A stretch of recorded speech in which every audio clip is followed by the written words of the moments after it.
auntie.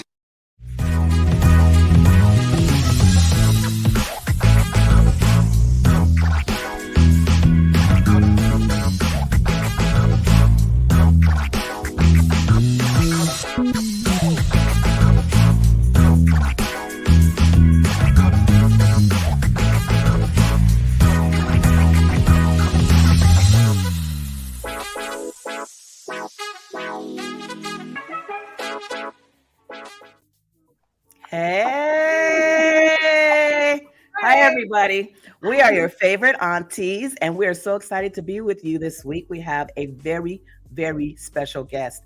I was telling him earlier that we probably need about 4 parts to really get all of his deep well of knowledge up to the surface for what we want to know. But tonight we're going to focus on our topic. I am. Page means hopper. I am the author of Healing the Wounds of American Slavery and the Movement of the Same Name. And I have 2 beautiful ladies with me tonight, and I would like for them to go ahead and introduce themselves. Go ahead, ladies. Rosemary Smith Coleman, and I am so excited about this show. I'm always excited, but it just gets better and better. I am CEO of Biblical Films and a lot more, but I'm here to give of myself. So just sit back and enjoy the show. Thank you. Hey, Auntie Genoa here. And I'm also a writer, and I'm a songstress and a poet. But I want to make sure you remember your own experience is not necessarily the best teacher. Someone else's is, if you listen. And hi, Jacqueline. Hi. And I also want to just take a moment, take a deep breath, and introduce my brother, Mr. Gary Hardy Jr. Gary Hardy gave me a whole sheet on his bio, but let me just tell you my personal knowledge of him. I met Gary when my husband and Michael and I had a nonprofit organization that would go into the LAUSD high schools and teach driver education. Mm-hmm. And we would do that as a platform to get children involved, or young adults involved in post-secondary options, what they're going to do after they graduate from high school. And so we would show them how they could afford college and university, how they could, get scholarships, how they could bring their grades up and improve their GPA. And I walked over to another room one day and I met Gary. And I think that our instant connection was our care and concern and our love for these students. And so we got to know each other a little bit there, and we've just been kind of following each other on Facebook and like that ever since. And he is doing extraordinary things, not just in the Linwood School District, where he has served on the school board for, over a decade, but his resume is expanding, ever expanding. So I'll give you a little bit more about him, and then I'll let him share with you about himself. So the things I want you to know especially is that he is a seasoned policymaker. Mm-hmm. He has dedicated his entire career to advancing social justice and equity. We also have that in common. Mm-hmm. Over the last decade, Linwood has seen a steady increase in its graduation rates, outpacing the state average and reflecting the district's commitment to providing its students with the support and resources they need to succeed. He has implemented countless, I'll say countless, because it seems like every time I look up, you've got another innovative program running. And his work in the Linwood schools has been the model for schools across Los Angeles County, and I dare say across the state, if you're really looking closely. I'm sure others are looking to you as a model and looking to Linwood as a model. Right. He is also the director. He has expertise in the role of being the director of policy and advocacy at the Social Justice Learning Institute. And he gets at the root causes of social inequity and social injustices. His commitment to education and community service extends far beyond Linwood Unified School District. He also serves on the Claremont Lincoln University Advisory Board and the California Association of Black School Educators Board of Governors, where he previously served as president and was chair of the City of Linwood Personnel Commission. Gary's role as a Frontline Leaders Academy faculty member showcases his dedication to developing the next generation of leaders. That gives me chills. Not everyone's up to doing those things, right? Right. And as I said, for me, Gary, you are a national treasure Mhm. Yep. because you have taken the time to cultivate your skills, your expertise, and your experience. And you have been bold in your stand for children, students, administrators, faculty, school districts everywhere. Mhm. And we're just going to dig down into this deep well of knowledge that you have tonight to understand our topic, which is school to prison pipeline. And so I would love to give you just an opportunity to add anything you would like to the introduction. And if not, then we'll just move forward. Well, I just say thank you for having me. It's been too long since I've seen you, and like you said, we just came into this place of community that's really hoping to save some Black boys, Black students in Gardena High School. So it's apropos that we're talking about this work because our work at Gardena High School was putting a stop to that school to prison pipeline there. Just an honor to be with my aunties. I'm gonna say, hey, aunties. Hey. So thanks for having me here. Thank you. And so, as promised, our format includes that I will read from the book and I will share with the audience, just for full transparency, that I had planned on reading other sections of the book. But then when I really looked at the topic, which again is school to prison pipeline, I decided to go elsewhere in the book. And so I'm reading tonight from page 190 and the wound out of the 10, right? Because I always do 10. Well, we have 10 wounds in the book, and then there are sub wounds. So this is under the main wound, masking and pretending. Mhm. And the sub wound is bucking authority. And so I'm going to go ahead and take my time so that I can lay a foundation for this conversation. Bucking authority. The word buck derived from the 1300s Old Norse bukar, meaning male goat. Then in the early 1800s changed to bokai, referring specifically to a man of Native American or Negro descent. Can you believe that mess? Through usage, by 1857, the figurative meaning became to resist or oppose. Imagine that. Authority comes from the Old French, Europe, where American slave owners originated. Autorite, meaning prestige, right, permission, master, leader. We've got white Europeans who believe they somehow have the prestige, right, and permission to be masters and leaders over Native Americans and Negroes. Now watch this. Conversely, we have Native Americans and Negroes resisting that authority, refusing to be controlled or have others rule over them. This is how we get the term bucking authority. It is literally Native Americans and Negroes rebelling against white Europeans who think they have the prestige, right, and permission to rule over them. Wow. Just as there are both healthy and unhealthy forms of authority, there are times when it is right to follow the instructions and demands of authority, and times when it is right to fight against or resist authority. We must discern and choose wisely, or we just may buck to our own detriment. I believe wholeheartedly there are many instances when we should buck authority. A clear example is when the authorities are just dead wrong. Mhm. I believe we should stand for what's right.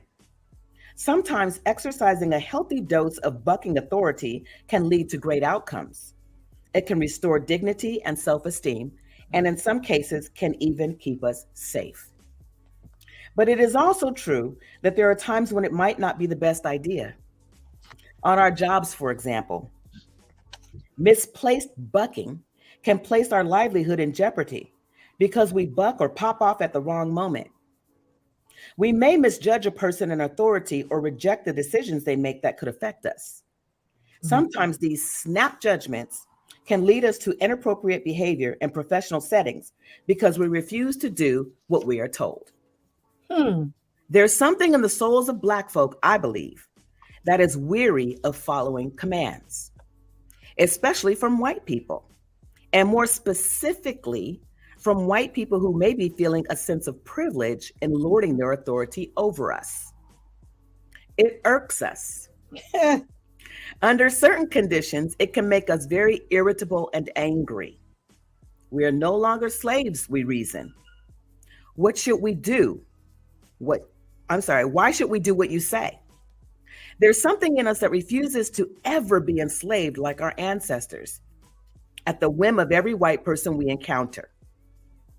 We may have an extreme wariness about those in charge of any situation, no matter what color they are. There's a phrase in the Urban Dictionary. Wow. Knuck if you buck.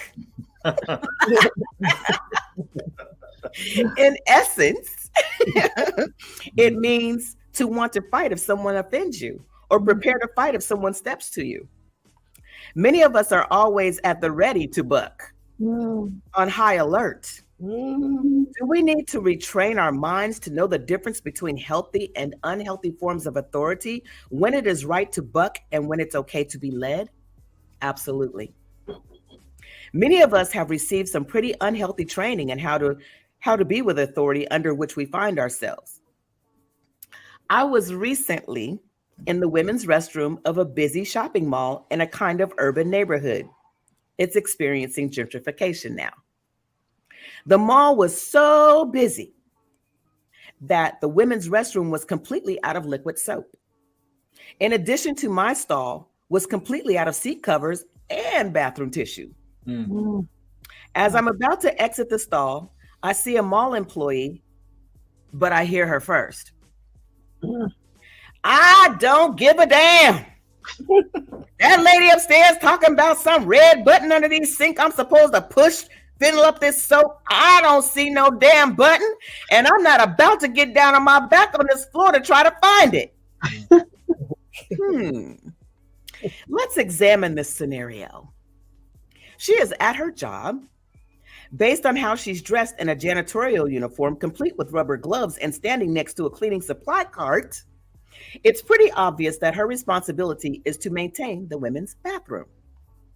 She is loudly and pointedly complaining to the clientele she's been hired to serve.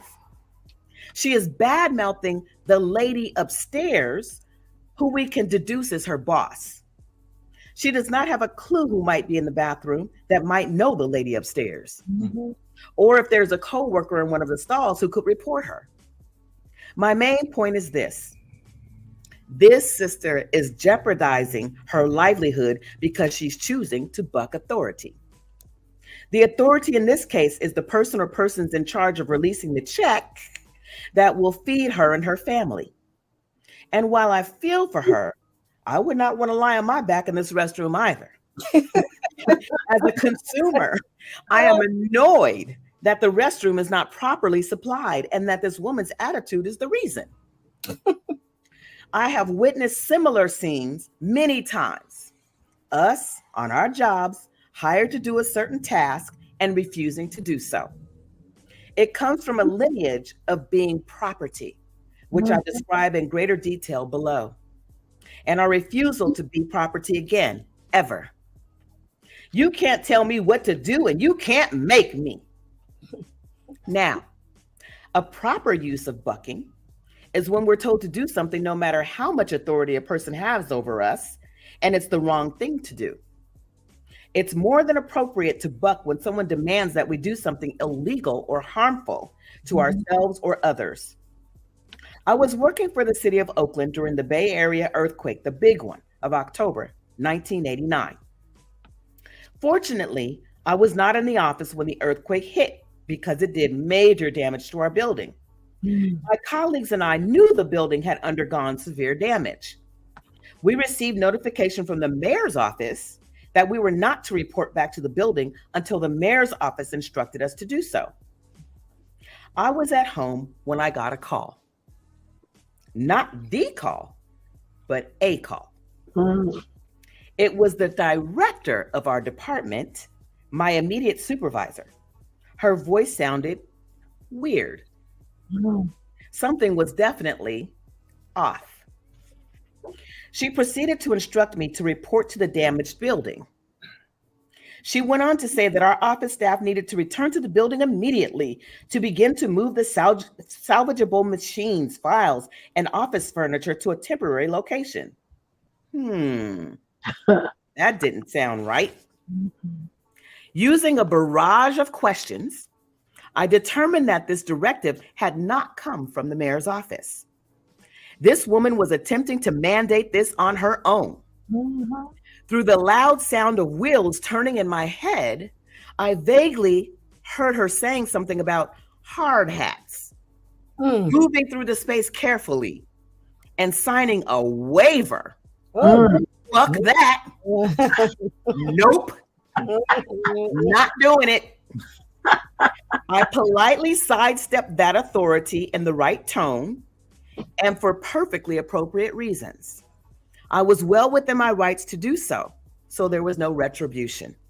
I kept my job and did it well until I was good and ready to leave. Wow. Bucking authority. When to do it, when not to do it. And I want to bring up a term before I throw it to you. It's a term that I've been wrestling with for a long time. And Mr. Hardy informed me that it is a term that is very common in his circles in politics and education. And that term is willful defiance. Willful defiance. And it's used in many cases with children of color in particular, when the authority in their educational environments wish to channel them through judicial channels in order to handle certain behaviors. So I also brought up the DSM, which stands for Diagnostic and Statistical Manual of Mental Disorders. They're in the 5th edition of this publication now, and it's published by the American Psychiatric Association, and it is full of diagnoses. How many pages? They're up to 954 pages now of all of these labels, and I believe that there is a movement, I don't know by whom, which office, and I can't be clear about that yet, but that willful defiance be added to this catalog. And so, ladies and gentlemen, given the reading and given the terms that have been thrown out here tonight, what say you, aunties and Mr. Gary? Well, you know what? The first thing came to my mind, and I know everyone knows the story, and his name escapes me, but it was the young man that pretty much beat his teacher because she took the Nintendo game away. And they did say in the beginning that he was special needs. And then they also said that, he was looking at 30 years.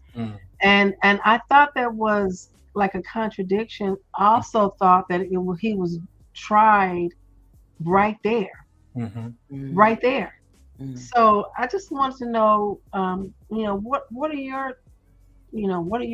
your take on that situation? Yeah, it was troubling for a lot of reasons. Of course, obviously, the fact that the teacher was injured, but I always had to sort of ask myself in that moment, what happened before the situation broke down the way that it did? Because with a student that is autistic, you have to realize the way in which autistic people experience the world is different from our way of experiencing the world. And one example that I'll give you is in cerebral cortex for the autistic person, the receptors for pain and for audio are sometimes crossed or closely related, to where some sounds can produce pain, some light can produce pain. And my assumption is that the student used his Nintendo as sort of a comfort mechanism or sort of a safety blanket, so to speak, and having that taken away from him set him off on a way that was sort of, his reaction to not feeling safe, to feeling threatened, to having the thing that he was so beloved be taken away from him. And I have a nephew that's autistic, and I understand what it's like when his video game isn't working or his phone isn't charged, and how the rest of the world seems to fall apart because this one seemingly small thing isn't working in its favor. So I think that within that school system, something happened and broke down where it wasn't properly handled.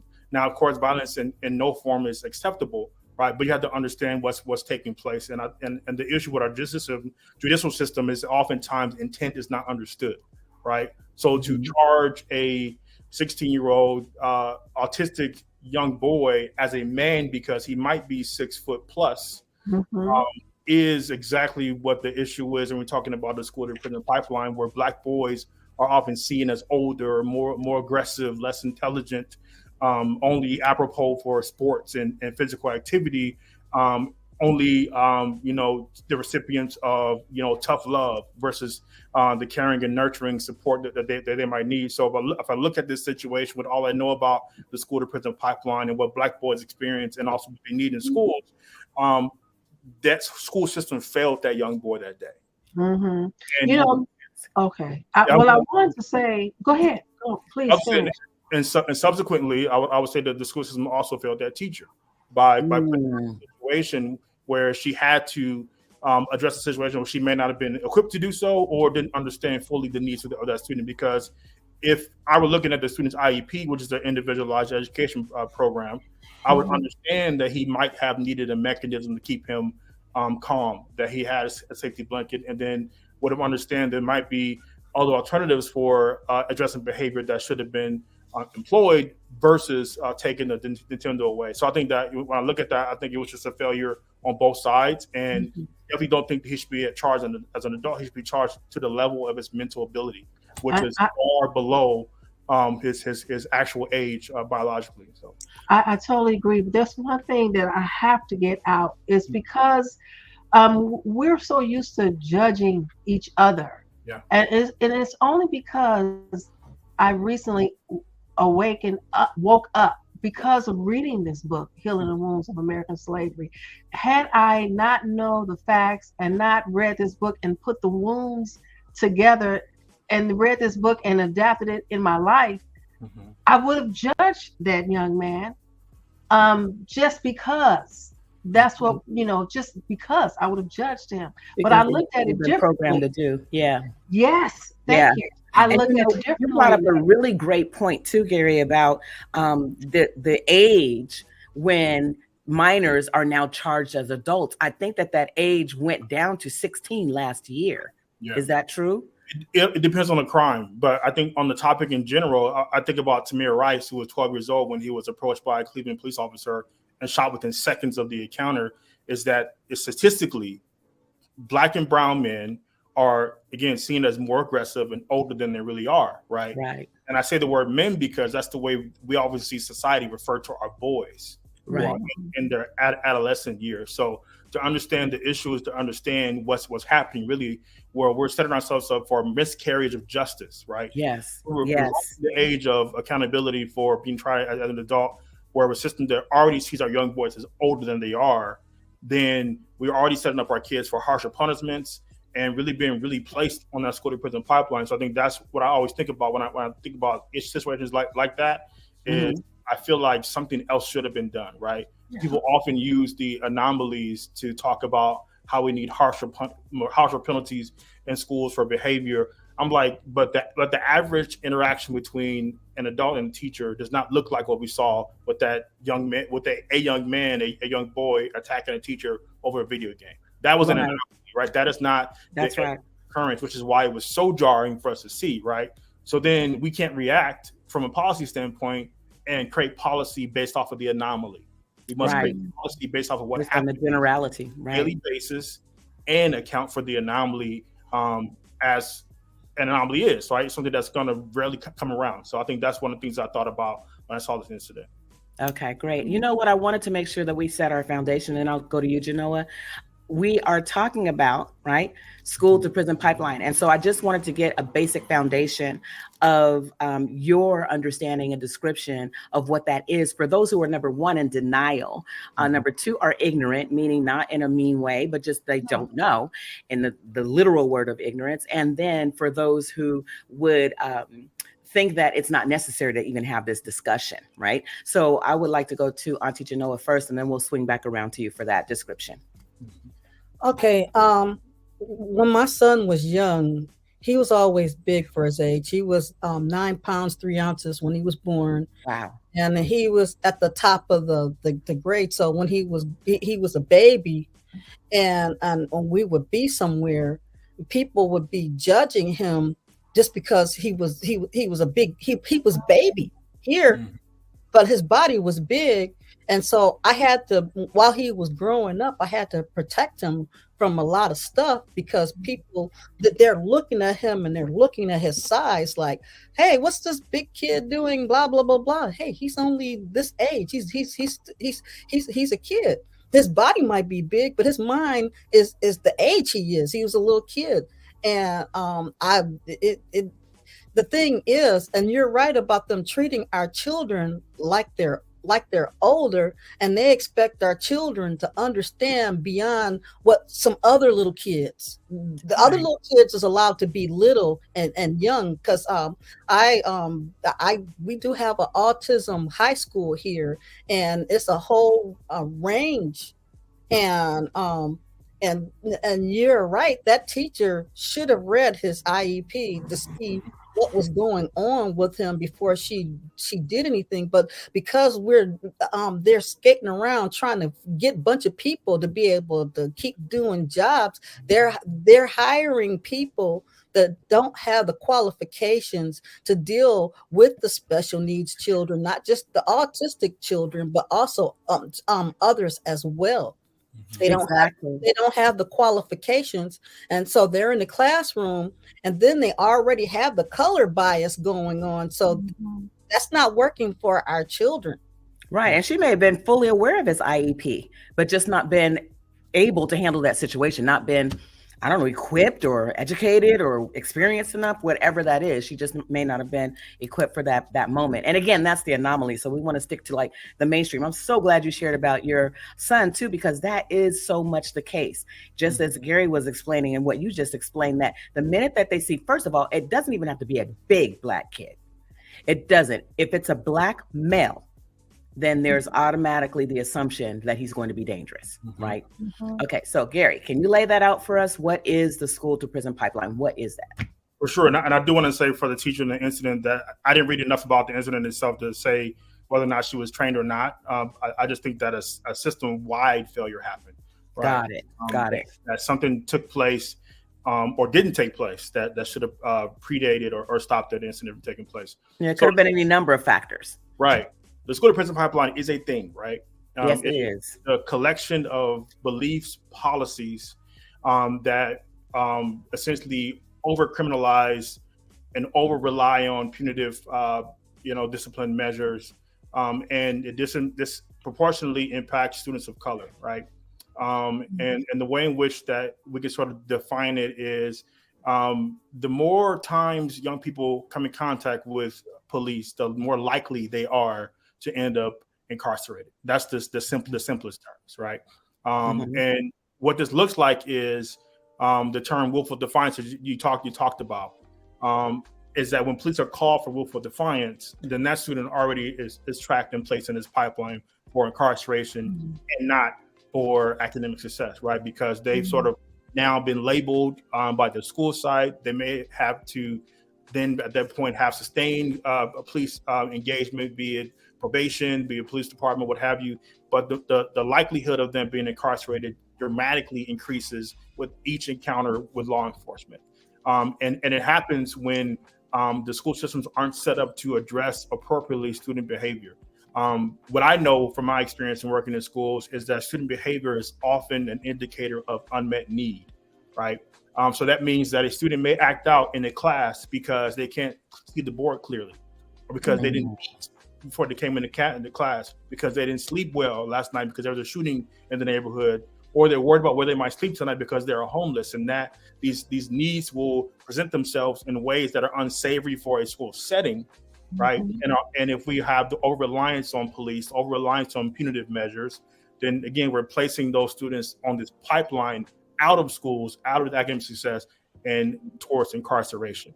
So when you think about students and the school to prison pipeline, you think about how students are in a pipeline already in a school system, right? They're tracked to go from pre-K to kindergarten to graduation and hopefully a college and career, but there are off-ramps onto other pipes, depending on what they experience when they're in a school system. And we know one of those is when they experience law enforcement, more punitive measures, then they are more likely to end up in an off-ramp that leads them into prison or in some type of incarceration. And one of the basic things you can sort of look at is graduation rates. Individuals that did not graduate high school are 79% of the folks that are incarcerated in our society, right? Yeah.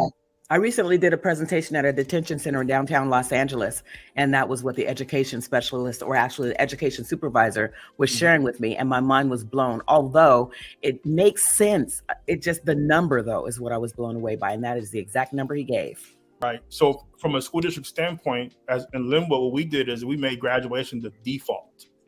So if you think about a pipe with a bunch of leaks, right? Yes. And one of the cracks in the pipe is that the fact that students were not graduating. When I was in school in 2005, when I graduated, only half of our class graduated.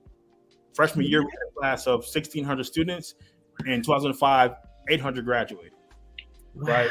Somewhere along those lines, we had all of these kids falling out of this pipeline, going to various directions. Some of them the school to prison pipeline, some of them death, some of them substance abuse, and the like. Some of them made it through and were successful without a high school diploma or achieved it later via a GED. But they think about how many kids were not selected or passed through to what our ultimate goal is, which really the basis and the default of what school should be, which is graduating through the K-12 system, right? So in our school system, we sort of made the focus on our education program be the A through G requirements. We aligned with the state requirements for graduation so that you were both by default supposed to graduate from our schools and also be prepared for college if you choose to go to college, right? Okay. Not only were we trying to graduate, we'd also make sure that college was your option, not our failure. Got it. So and this was for the Linwood school district? Yeah. Okay, got it. Okay.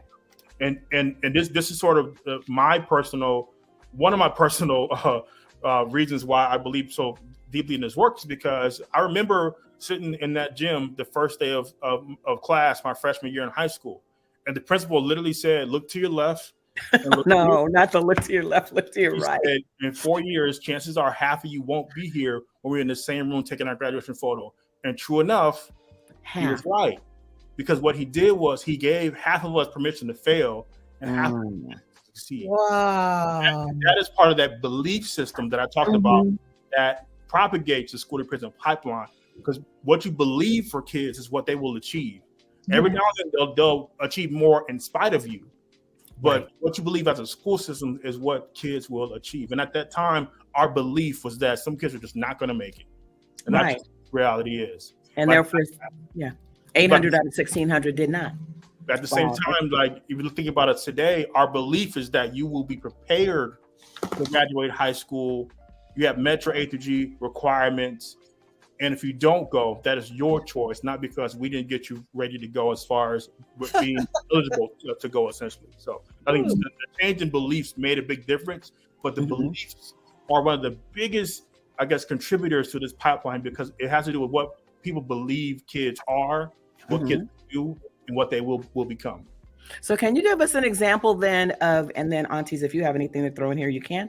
But can you give us an example of, say, a group of students who were prepared and set up with that positive belief system compared to a group like a placebo group that did not quite make it into that group? And just tell us the differences and what you did with that, the belief system, how you developed that belief system in those students that they did end up going to college and being productive citizens. I can think of a ton because, as you and I met with after school programs, I remember when I was tasked to lead the after school program at Gardena, they gave us the kids that were falling within the cracks, that were not on track to graduate, that were not coming to school, right, that were credit deficient. But we came in there and put together a program that included credit recovery, that had some enrichment activities, that allowed them to do things that were fun. We had a PlayStation in there. We offered a snack, and then Ms. Hopper and your husband came in and had driver's ed. So we hooked them with the fact that they had something better to look forward to at school. right? And our schools and our kids in our program, after school programs, were 4 times more likely to come to school because of our program being. Wow. I never knew the statistics. It's alarming, right? What happens when you believe in kids. So again, we have these group of 20 Black boys, if you remember. I do. There's Rashid, there's Devin. The names go on. I remember these names and faces because I remember they came to us sort of like Jahar, Sonny, not knowing Andrew Nance, not knowing what to do with their lives, and then in essence gave them hope, right? Because they were tracked for a certain direction, but then we came and gave them hope, but also raised the bar because we also said you can't just come in here acting any kind of way, right? Right. Don't come and see me after school to play PlayStation if you haven't come to school today. No PlayStation for you. How'd that test go? So what we're doing was disguising the learning. That's right. That's good. I like that. If we had just told them we were setting up for college and career, that sounds like what they've heard their entire lives, right? They sort of deselected themselves from. Right. But now we sort of look from, the point when I came on the campus in November to June of that year, all those boys graduated, every single one of them. Because of the belief system that we had about what they could do, and then we put the resources and people in place to support their development and growth, right? So, and that sort of is what further cemented my belief in what a school system should do. So where's your school? When are you going to open up their charter or something? I have 22 schools in Linwood, and that's more than enough. There's got to be one with the Hardy name on it, though. I'm convinced. But no, seriously. Okay, so then compare that to the placebo group. Yeah. So the placebo group are the kids that I knew in my school years growing up that were not in the GATE or honors classes that I was in. They were not in AP classes. And when we were doing our senior projects to graduate, theirs were not on their requirement to apply to UC schools. They were not on research papers. It was like, oh, what are your dreams for what you do after high school? It was sort of just left up there, right? They didn't have SAT tutors. Right. They were going to college tours and field trips. They weren't talking about whether a 4-year plan was going to be related to their career. They were just sort of just getting through the system, right? Right. So one thing we did in schools, in that time, we did what's called, we tracked kids. Okay, yeah. So only certain kids were expected to succeed, right? So the GATE honors AP kids were, okay, of course, you get college prep, you get an SAT tutor, you get your paid for, SAT paid for, because you're going to go to school. We're going to send you to college tours. We're going to send you to college fairs and the like. And then there's the kids that were sort of on the bubble that had potential, but weren't quite the cream of the crop, like quote unquote we were, that were getting some more support of what the basic. And then the others were sort of just left to their own devices. Oh my gosh. Right. Right. And these are all in the same school, all in the same neighborhoods, the same community. Neighborhoods. And the thing about it is, the only time I saw those kids was at lunchtime or at basketball football practice, right? But they weren't in the libraries because we had different expectations to what they're supposed to do. Expectations and belief systems. Auntie Genoa, you had a question? Yes. Yes. Okay. So, because what it sounds like to me, what you're saying is they picked the ones that they could eyeball, that they thought would do something, and they just let the other ones fall through the cracks. Now, I remember when I was in school, the thing was, it's not that I had a lack of ambition, but if you don't have anybody to fill in those missing steps, how are you going to get to where the other ones, where they have somebody, where somebody intervened on their behalf because they saw they're invested in them, and they just left me to my own devices, like, oh, you figure it out yourself, you know what I'm saying? Oh God, yeah. And they're not going to do that. Yeah. Then when I figured out, they say they label me, oh, well, she was just lazy, she didn't do this, but I'm it's not that I didn't try, I'm missing some steps. And the person with the knowledge for the steps didn't pick me. Right. Or they'll label them ADHD, or they'll label them on the spectrum. And the next thing you know, they're in special ed, even though they have high potential, bright students. Yeah. But yeah, that's what tracking is. Tracking literally is putting students in categories based upon our perceived outcomes for them. Wow. It could be behavior. It could be test scores, right? So in Linwood, we did a thing called detracking. We did what's called heterogeneous grouping. Where you had kids of all abilities in the same classroom, right? And they're interacting. And what we saw happen is the kids that were at the top remained at the top, but the ones that were on the bubble moved to the top. The ones at the bottom moved up as well, right? Raise the level of expectation as far as what is expected and for these kids. And what happens is, even in classrooms, you were sort of tracked. And to your point, Auntie Paige, when we labeled certain kids with certain illnesses or disorders, a lot of it had to do with behavior. I can tell you, I was one of those kids that could not sit still in class. I still cannot sit still because of when my brain works. That I was autistic or had ADHD. I function better when I can fidget or I can doodle. And when I'm done with work, I get bored and I talk, right? Yes, we're very much alike in that. Right. That's why I was laughing, not because you couldn't stay still, but I went, oh, that was me. But think about that. For a couple of years, my district wouldn't even test me for the GATE program because of my behavior, and my sister too. And my mom came to the school and demanded they test us because she knew us as a teacher, and we both passed the test with flying colors. Wow. Right, but because our teacher in the room didn't select us because of our behavior, we could take or pass the test. So in that case, it took some like parental advocacy, and that can happen just in the village. It doesn't have to happen under a parental care. I mean, if there's a parent that isn't able to be there, there can be others assigned in the community to go and advocate for those kids. I mean, I'm just thinking of that as a possible solution just off the top of my head. And I don't know if there's any of that in place in Linwood, or if that's something that, someone is working on, or what's happening with that. That's actually one of the functions of our equity and access division at our district. Equity and access. And Auntie Rosemary was asking earlier before we started about the Village Project, and that sort of like folded into their work. Because they're advocates on campus advocating for English language learners, migrant students, Black students, students with disabilities, to make sure that they get specifically what they need. Because to your point, there's oftentimes a situation where mom and dad cannot come to the school. Or they might be by grandma who's disabled, or there might be a language barrier for mom who's a migrant worker who doesn't know how to read the papers and understand test scores.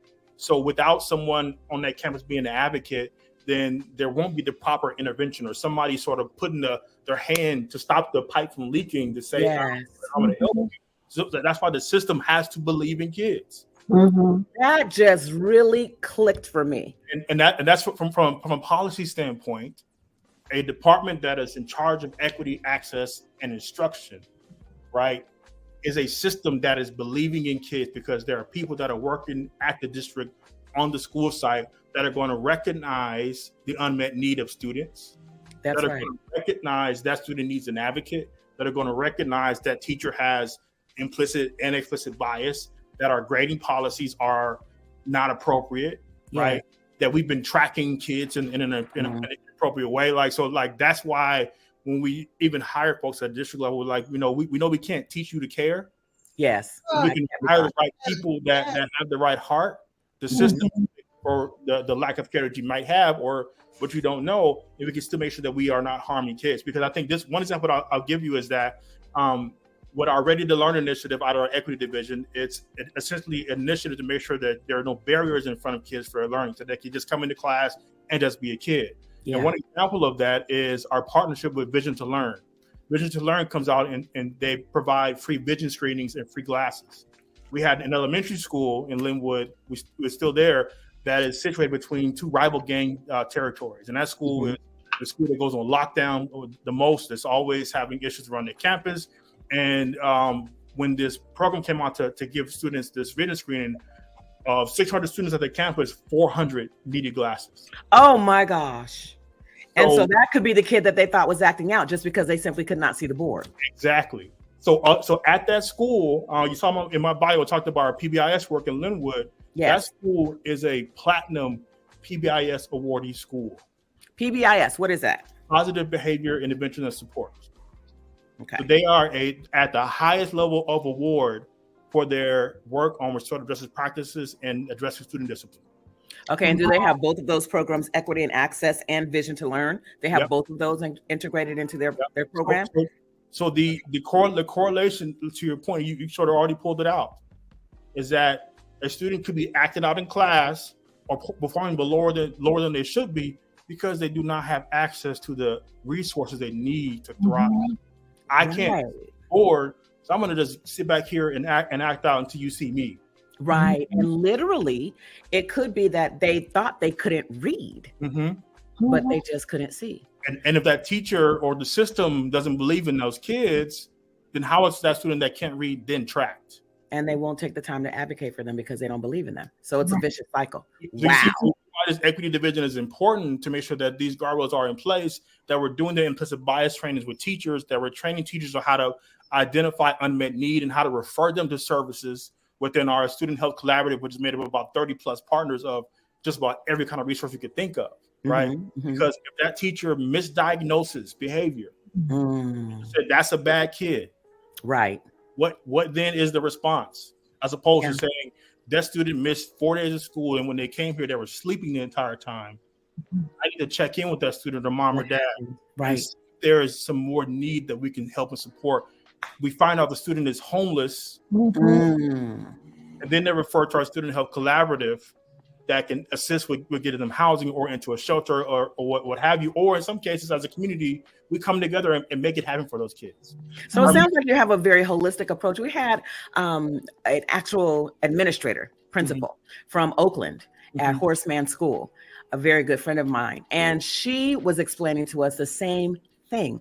It's that we just need to have advocacy within the community in order to make the holistic approach, looking into why is that student sleeping? Why is that student not able to read the board? Why is that student acting out? Rather than assuming that based on behavior, they're just a bad kid. One of the things I wanted to point out to you, and when I said, oh my God, I got it, it just registered to me when you gave that metaphor of putting a hand on the pipeline. Like literally stopping a hole in the pipeline. And it also gives us hope that any of us can do that. You know, some of us can stop bigger holes, obviously, with policy and with access to the actual system itself, administration and otherwise. But some of us just in the community, I don't want to say just in the community, because the community is a huge part of this whole plan. But just to put your finger in the dike. Just look, I'm not going to let this kid slip through the cracks. I'm going to personally take initiative with this kid. If we were in church, we would call it standing in the gap. Well, we kind of are, so we can call it that. Right. So again, if you have somebody that will not come to church with you, but you're praying for them, right, you are interceding on their behalf. Like they don't know to pray. So they don't know. And our system don't even know they're poor. Nothing else. Because they could have only been familiar with their current status in life. So it's like if we don't show them better, they may not believe better for themselves. So like, and if you don't know better, you can't do better. So when I ran for office, like I ran for office as the 6-year-old Gary Hardy, who watched his dad almost kill his mom one day and on a weekend and had to go to school the next day and act like things were okay. And that one incident, I couldn't fake it. And I go from this kid that was answering all the questions in class to sitting there and not saying a word. Zoned out. And then when people were asking what's wrong, and I'm tired of being asked what's wrong, I throw a book across the room. I'm frustrated, right? At six. But I had a teacher that understood before this was even a thing, understood that is not who he is. It must be an indication of something else. And she could have suspended me or give me detention, but she pulled me aside and talked to me. Yes. And asked what happened. Gave me a minute to cool down and vent. And then when she found out what had happened, she activated the school community. The principal, the RSP teacher, my speech pathologist, they all got to work because they saw the potential that I had in myself and made sure that they would do whatever they could to ensure that I did not fail. That is incredible. And that moment is what I often think of when I hear about, students in class acting out, or the student that had his Nintendo taken away and just lost it. I ask questions because of what would have happened to me today if I had a teacher that just suspended me for throwing a book and didn't try to advocate for you. So aunties, I want to definitely, because as I said, and now he's proving himself, that this is a man who is a wealth of information. And it's not just the information, because, anyone can come on here with information, but it is your unique perspective. First of all, it is your particular experience and your evolution through this whole system. And most of all, for me, it's your heart. Mm. It's your heart. And to find out that is the seed, that's the literal seed that began this whole process moving forward for you is just remarkable. Thank you so much. So I thank you for being here, and I thank you for sharing. Somebody said, and I want to get some more of these comments and remarks up, because part of what we do here too, Mr. Hardy, is that we definitely want to hear from our viewers while they're here and get their questions and their comments and their concerns. So Michelle is saying she was sleeping in the classroom because she had a night cleaning job while you were in school. Wow. And you were warned that if you didn't pack in the job, you'll be put in a children's home. So foolishly packed in the job. Was that foolish? Well, I guess you needed the job. Yeah. That is a thing with kids. Go ahead. I wanted to say one thing before I forget it, because I think I just was reminded of the first time I heard about willful defiance in that term. I knew about it because, of course, educators sort of know about the idea of it. Mm-hmm. There was a representative of Compton Unified, Darren Brawley. He and I were on a panel together. And he talked about Compton's work to outlaw willful defiance as a reason for suspension. And the way that he described it was in terms of sort of what your book is seeking to explore, is that those kids that come into the classroom with nothing in their backpack. And what I mean, not the books and the paper and the pencil and the pen, but they literally have nothing else, right? Right. They may not have access to food, water, shelter, clean clothes. They may be foster homeless youth. When it comes to classrooms, all they have is what they bring in their backpack is those. And the last thing that they can hold on to is their humanity, their situated choice, right? So when you sort of rob them of that in that moment, what is their only recourse?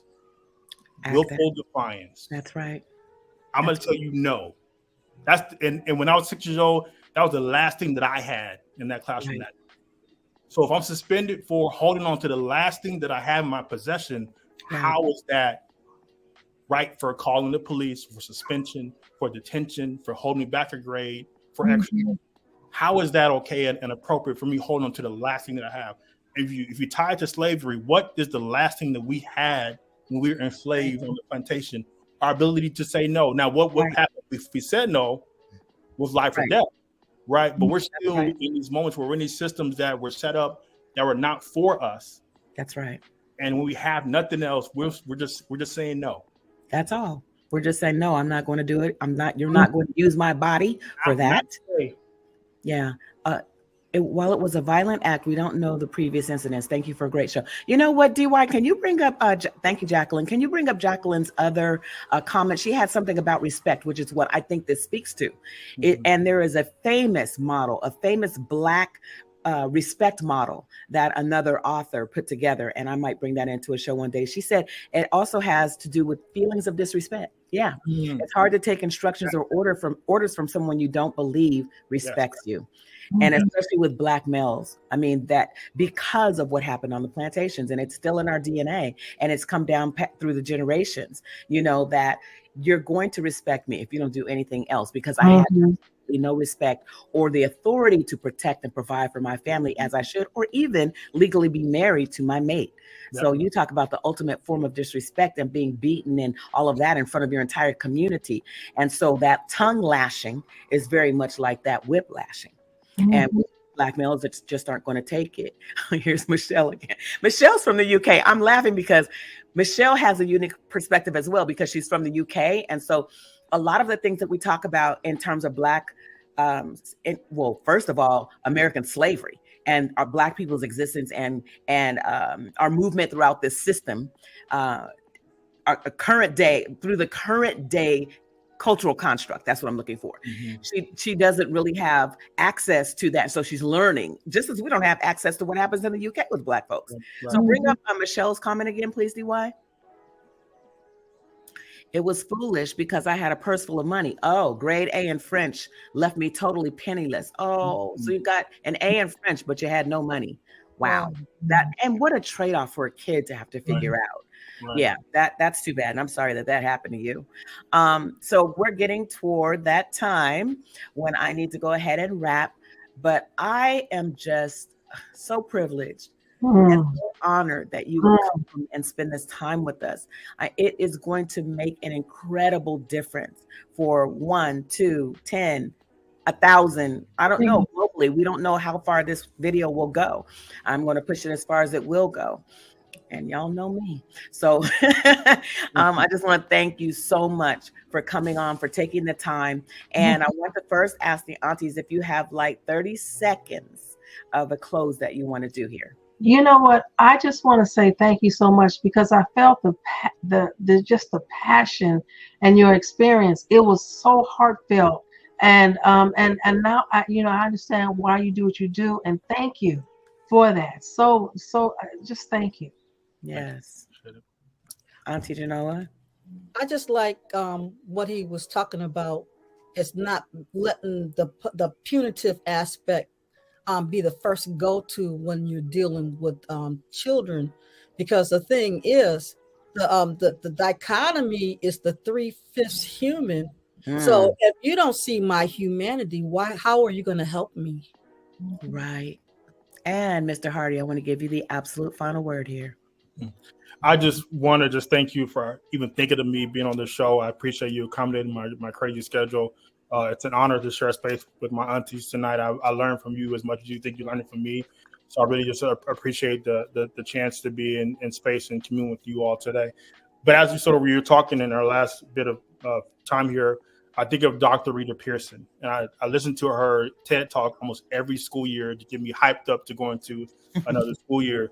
And, she talked about the fact that no significant learning will happen absent significant relationship. And the idea of that respect is the basis of relationship with students in our classes, right? She also says that a student who is loved at home will come to school to learn, and a student that is not loved at home will come to school to be loved. And I remember in 2020, when we were going back into school virtually in Linwood, I shared this quote with our teachers because we were in a different sort of, point in time where our kids were dealing with so much trauma. And so were our teachers, so were our staff. We're at the end of the day, all we can do is just show up in the way that we are. And understanding that may look different to different people.